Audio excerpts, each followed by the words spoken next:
로마서 15장 1절에서 6절까지 말씀입니다. 제가 봉독하도록 하겠습니다. 믿음이 강한 우리는 마땅히 믿음이 약한 자의 약점을 담당하고 자기를 기쁘게 하지 아니할 것이라. 우리 각 사람이 이웃을 기쁘게 하되 선을 이루고 덕을 세우도록 할지니라.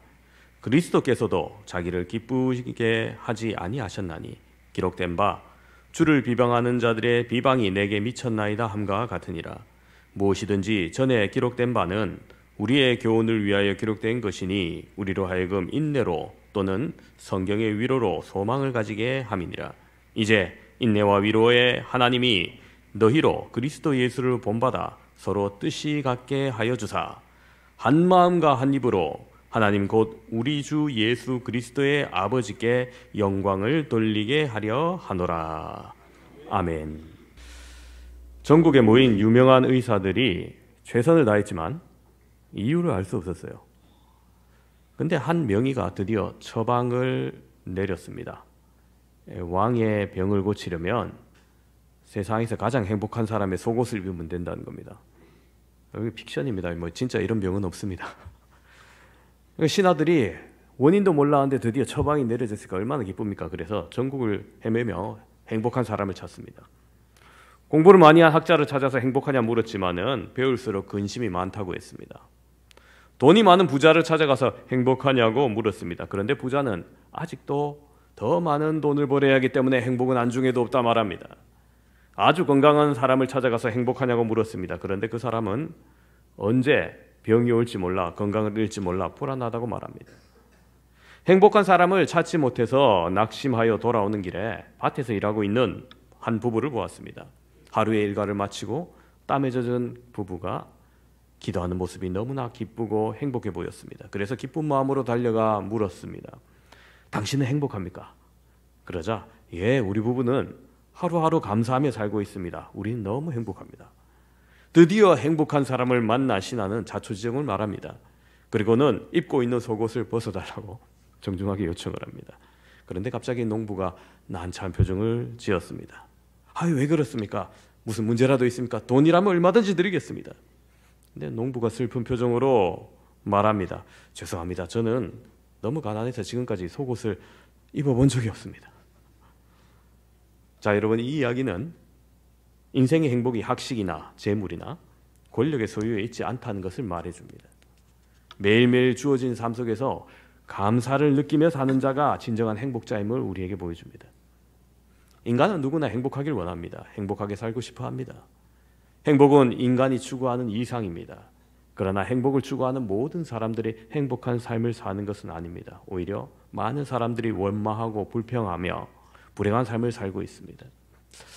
서울대 사회발전연구소가 전국에서 20살 이상 된 성인 1200명을 대상으로 국민 행복지수에 대해서 조사한 적이 있습니다. 그 결과 한국인의 행복지수 100점 만점에 평균 66.5점이었다고 합니다. 가까스로 낙제를 면한 정도의 점수죠. 여러분은 얼마나 행복하십니까?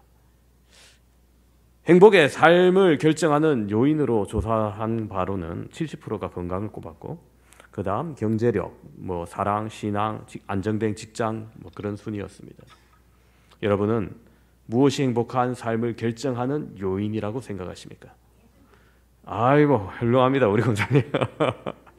예, 통계에서 보듯이 대부분의 사람은 남보다 건강하면 행복하다고 생각합니다. 경제적으로 풍요하면 행복할 수 있다고 믿습니다. 자기의 꿈이 성취되면 행복해진다고 생각합니다. 물론 이런 것들은 행복의 어느 정도 조건이 될 수도 있습니다. 그러나 행복의 절대 조건이 될 수는 없습니다. 경제적 풍요와 번영이 오히려 싸움이 되고 권세가 재앙이 될 때도 있기 때문임을 압니다. 그럼 성경이 제시하는 행복한 자의 모습은 어떤 것일까요? 오늘 본문의 말씀을 통해서 그 해답을 함께 바라보시길 바랍니다. 첫 번째로 강한 자가 연약한 자의 약점을 담당할 때 행복합니다. 여러분, 여기서 담당한다는 말은 짊어진다는 것입니다. 내 것으로 받아들인다는 의미입니다. 연약한 자의 약점을 내 약점으로 알고 내가 담당해야 됩니다. 하나님이 우리를 강한 자로 만드신 까닭은 연약한 자의 약점을 대신 짊어지게 하심입니다. 그러나 우리가 살고 있는 이 시대의 사고방식은 참 어렵습니다. 약육강시의 원리에 지배를 받습니다. 약한 자가 언제나 강한 자의 힘의 논리에 의해서 억압받거나 지배를 당합니다. 세상의 교육에서도 끊임없이 다른 사람보다 더욱더 높아지기 위해서 강자의 조건을 가르칩니다. 누가 더 잘하나 경쟁심을 유발하기도 합니다. 강한 자만 살아남을 수 있고 성공할 수 있다고 주입시킵니다. 남보다 열심히 노력하고 최선을 다해서 좋은 대학에 진학하는 것 물론 중요합니다. 직장에서 승진하고 사업에서 성공하여 부를 얻는 것도 중요합니다. 남들이 부러워하는 높은 지위 얻는 것도 필요합니다. 그 자체가 문제가 되지는 않습니다. 우리 성도들도 이런 복 받기를 원합니다. 그러나 중요한 것은 그것을 위해서 무엇을 쓰냐는 겁니다. 즉 수단과 목적이 바뀌면 안 된다는 거예요. 우리가 밥을 먹는 것은 건강을 위한 수단에 불과합니다. 그런데 먹는 것 자체가 인생의 목적이 된다. 그럼 뭐 돼지와 같아야 되는 거죠. 우리가 건강을 유지하기 위해서 운동하는 것 수단입니다. 그런데 중요한 것은 그 건강 가지고 무엇을 하냐는 겁니다. 얼마 전 유명한 헬스 유튜버가 주차 문제로 여성을 때렸다는 고발당한 그런 사건이 있었습니다. 건강을 가지고 남을 때리거나 남의 물건을 훔친 데 사용하면 그렇게 전과자가 되는 겁니다. 그러나 남을 도와주고 섬기는 데 사용하면 사랑이 되고 행복이 됩니다. 오늘 성경 말씀은 이렇습니다. 본문 1절에 보시면 믿음이 강한 우리는 마땅히 믿음이 약한 자의 약점을 담당하고 그렇습니다. 제가 성강교회 전도회가 자랑스러운 이유가 있습니다. 하나님 주신 것을 가지고 약한 자들의 약점을 돌봐주고 짊어지라는 주님의 명령을 잘 지키고 있기 때문이에요. 우리 기간별로 미자립교회나 선교사를 후원하면서 그 약함을 내 것처럼 담당하고 있습니다.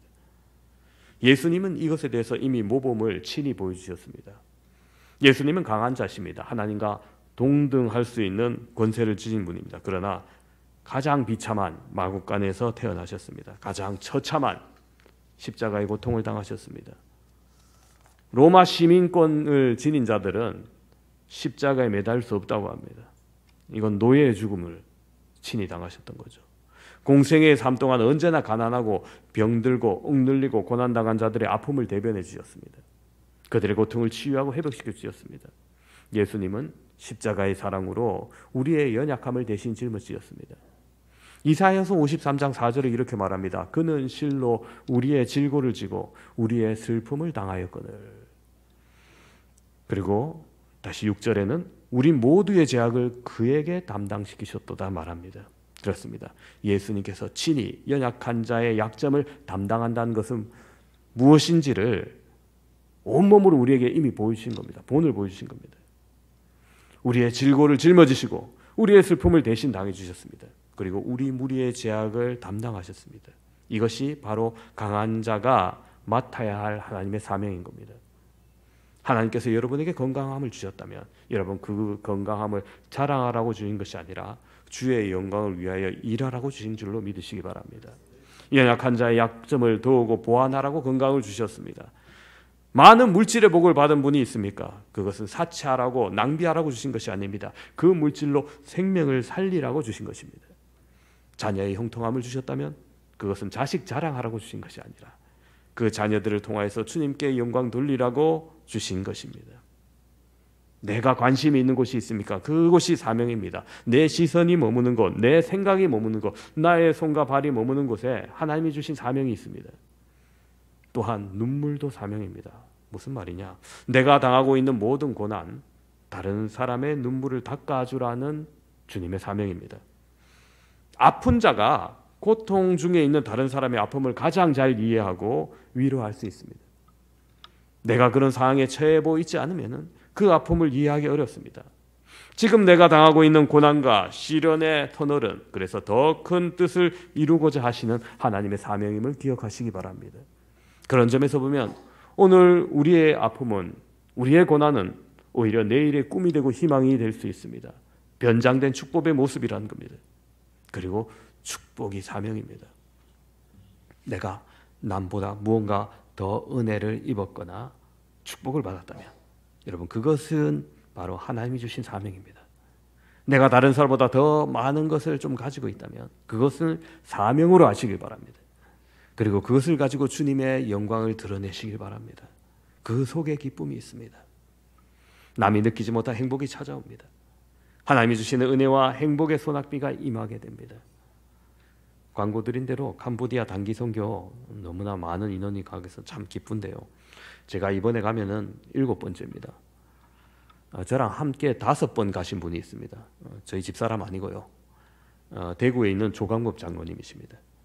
이분이 계명대학교 의과대학 교수신데 여러분 요즘 자녀들이 의대 가면 너무 좋아하지 않습니까? 왜 그렇습니까? 의사 직업을 가진다는 것이 이 사회에서 굉장히 큰 메리트이기 때문에 물론 일 자체는 힘듭니다. 그죠? 잠도 제때 못 자고 뭐 과로의 스트레스에 그럼 의사가 뭐가 좋습니까?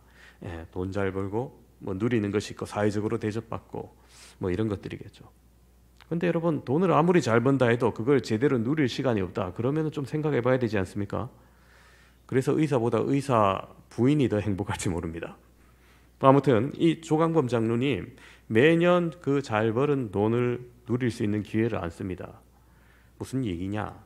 1년에 있는 휴가를 이 캄보디아 의료 선교에 다 씁니다. 가족과 해외여행도 가고 싶을 것이고 몸도 마음도 좀 쉼을 얻고 싶을 텐데 그렇게 하지 않는 이유는 자신이 가진 재능, 능력, 시간, 축복 자신을 위해서 쓰지 않고 자신이 가장 필요한 그곳에 쓸 때 행복을 느끼기 때문입니다. 우리나라도 의사가 부족한 데가 있지만은 캄보디아도 마찬가지입니다. 물론 옛날보다는 정말 나아졌습니다만 지금도 저 시골의 무이촌에 가면은 너무나 많은 사람들이 제대로 된 의료 서비스를 받지 못해서 작은 병으로도 평생의 고통에 남는 그런 일들이 있습니다. 또 병원비도 비싸서 함부로 가지 못하게 됩니다. 그런데 그곳에 단기 선교로 잠시 머무는 시간에 그들을 치료해 줄 수 있다면 너무나 행복한 겁니다. 혹 단기간 치료하지 못하고 반드시 수술이 필요하다 이러면 아예 국내로 초청해서 여러 의사들과 함께 협력해서 그것을 책임지는 모습도 제가 보았습니다. 여러분 대학 교수, 의학대학 교수로서 제약회사에 받을 수 있는 여러 가지 달콤한 조건들이 많겠죠. 뭐 골프장 회원권이라든지 뭐 각종 명품이라든지 그런 거 다 거절합니다. 그리고 오직 한 가지를 요구합니다. 캄보디아 의료 선교를 갈 때 당신네들 약품을 기부해달라. 당신들도 기부하면 떳떳하고 나도 떳떳하다. 그래서 수천만 원치의 약품을 기부받아서 가는 거예요. 이분이 실력 없는 분이야. 굉장히 실력 있는 분입니다. 대장 내시경 수술 최연소자 절제 부분 세계 신기록을 보유한 분입니다.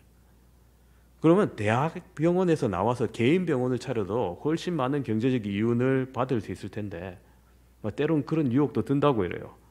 이거 뭐 좀 때려치고 병원을 개업할까. 그런데도 그럼에도 불구하고 의대 교수로 남아있는 이유는 뭐 명예 때문도 아니고 돈 때문도 아니라 그 자리에 있는 것이 선교 가는 것이 훨씬 수월하다기 때문인 거예요. 여러분 그렇습니다. 자녀에게 축복하신 하나님의 은혜를 여러분 단순히 내 것으로 여기지 마시기 바랍니다. 나에게 주신 축복도 하나님 단신히 주신 것이 아닙니다. 계속해서 하나님의 부르심이 있는 그곳으로 가는 것, 그 일을 10년 넘게 하신 그분을 바라보며 그렇게 저는 생각했습니다. 우리가 자신의 욕망이 되지 않고 연약한 자의 아픔을 바라볼 수 있는 사람이 진짜 행복한 사람이다. 그리고 마음과 정성을 나눌 수 있는 자는 더욱 행복한 사람이다.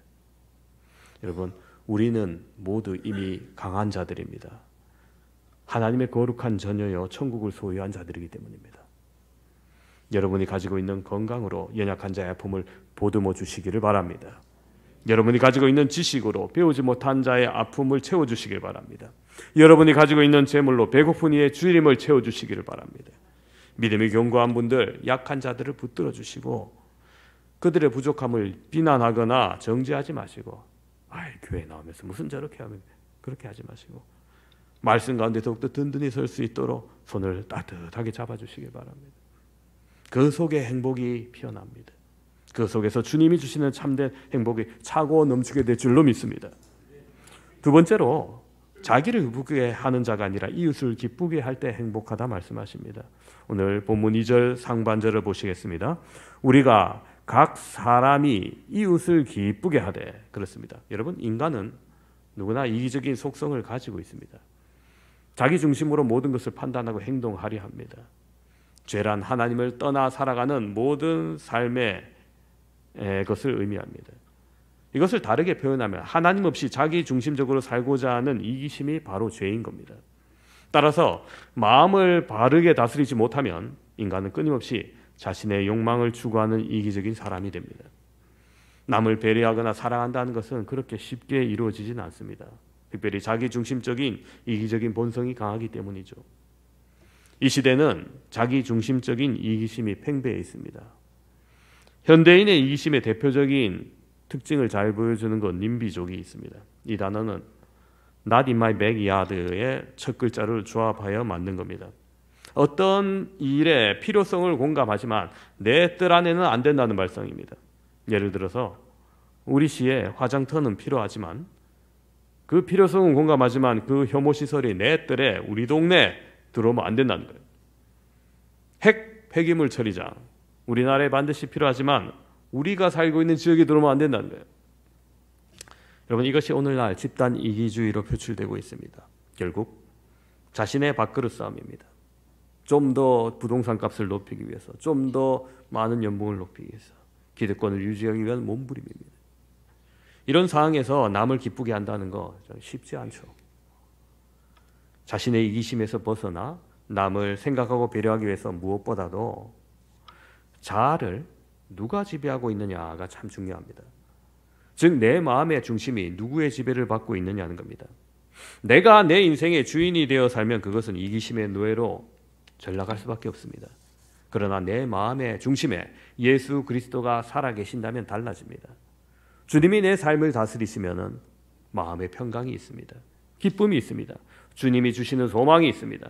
이기심에 흔들거리는 그 마음 속에서도 예수님께서 그 십자가를 던지면 그 속에 참된 평강이 찾아옵니다. 그곳에 하나님의 나라가 점점 이루어가기 시작합니다. 그래서 천국은 이기심의 욕망으로부터 벗어날 때 이루어집니다. 남을 배려하고 생각해주는 그 이타적인 마음을 이룰 때 이루어집니다. 그래서 로마서 14장 17절에 이렇게 말합니다. 하나님 나라는 먹는 것과 마시는 것이 아니요 오직 성령 안에서 누리는 의와 평강과 희락이니라. 그렇습니다. 천국은 먹고 마시는 자기중심적인 사고에서 벗어나는 것임을 강조합니다. 오직 성령의 인도하심과 다스림 속에서 우리의 이기적인 욕망이 지배받을 때 가능한 겁니다. 성령님은 우리 안에 계셔서 육신의 소욕을 제어해 주실 때 비로소 하나님과의 바른 관계가 우리가 회복됩니다. 주님이 위로부로 주시는 평강이 그때 넘치게 되고 참된 기쁨과 즐거움이 임합니다. 이것이 바로 행복을 누리는 가장 중요한 비결입니다. 여러분, 천국보다 더 행복한 것이 있을까요? 행복은 자기를 기쁘게 하고자 하는 이기심을 버리는 거라 말씀드렸습니다. 아직도 자신만 바라보게 하는 자신의 욕망의 노예로 붙잡혀 살아가고 있다면 여러분, 그 세상의 줄을 끊어버리는 겁니다. 날마다 예수 그리스도의 옷을 입고 땅의 것에 만족하는 것이 아니라 하늘의 만나를 먹고 마시며 영원한 천국의 소망을 바라보고 사는 것입니다. 그 천국의 삶을 오늘 나의 삶 속에서 경험하고 살아가는 자는 진짜 행복한 사람이에요. 제가 찬송가 다 좋아하지만은 특별히 좋아하는 찬송가 몇 곡만 고르라면 그 중에서 438장이 있습니다. 내 영혼이 은총 입어 중한 죄짐 벗고 보니 슬픔 많은 이 세상도 천국으로 화하도다. 높은 산이 거친 들이 초막이나 궁궐이나 내 주 예수 모신 곳이 그 어디나 하늘나라.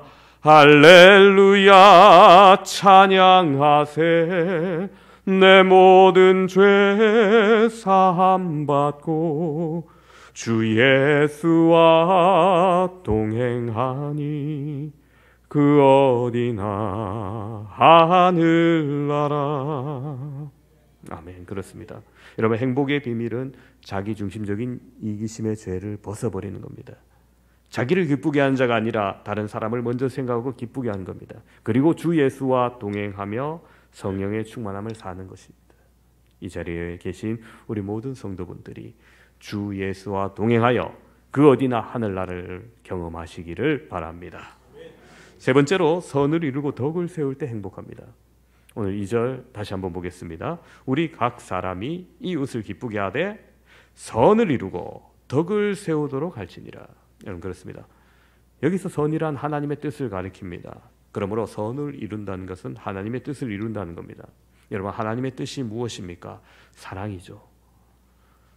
홀트 아동복지회에서 일어난 일입니다. 6.25 당시 홀트 씨가 만난 대다수의 아이들 병이 깊게 들어 있었습니다.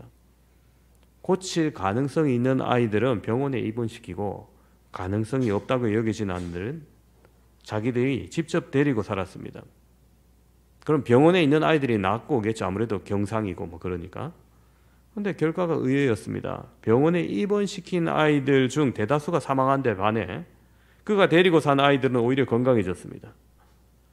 집에 남은 아이들에게 그가 해줄 수 있는 일은 고작 해서 아이들을 껴안아주는 일, 따뜻하게 손잡아주는 일뿐이었습니다. 병상도 부족하고 돈도 부족하고 절대적으로 약도 부족한 그 시대였기 때문에 그런 거죠. 살갗으로 전해진 사랑이 그러나 아이들을 살리는 겁니다. 반면에 그 아이들의 죽음의 원인은 무엇일까요? 그들에게 비타민, 영양소가 부족해서가 아니라 가족의 사랑이 부족했기 때문인 겁니다. 이와 같이 사랑은 생명을 살리는 힘이 있습니다. 미국 역사상 가장 존경받는 대통령을 꼽으라면 링컨과 루즈벨트죠. 루즈벨트는 미국의 경제적 대공황을 극복한 대통령입니다. 그런데 그가 사랑받는 대통령이 되기까지 훌륭한 부인의 내조가 있었다는 겁니다. 그는 엘레나라는 부인과 결혼을 합니다. 자녀를 6명 낳습니다. 처음 너무 가난하고 힘든 환경 속에서 아이를 잘 키웠습니다. 그 과정에서 한 아이를 잃어버리기도 합니다. 설상가상 어느 날 남편이 아프기 시작합니다. 다리가 점점 마르기 시작합니다. 치료가 되지 않아서 결국 다리를 절개되고 마침내 남편은 휠체어를 타야만 했습니다. 이것을 안타깝게 본 친척 중 한 사람이 엘레나에게 이런 말을 합니다. 아이고 이렇게 어렵고 힘든데 이혼을 생각해 보는 게 어떠냐 물었습니다. 그때 엘레나는 유명한 대답을 합니다.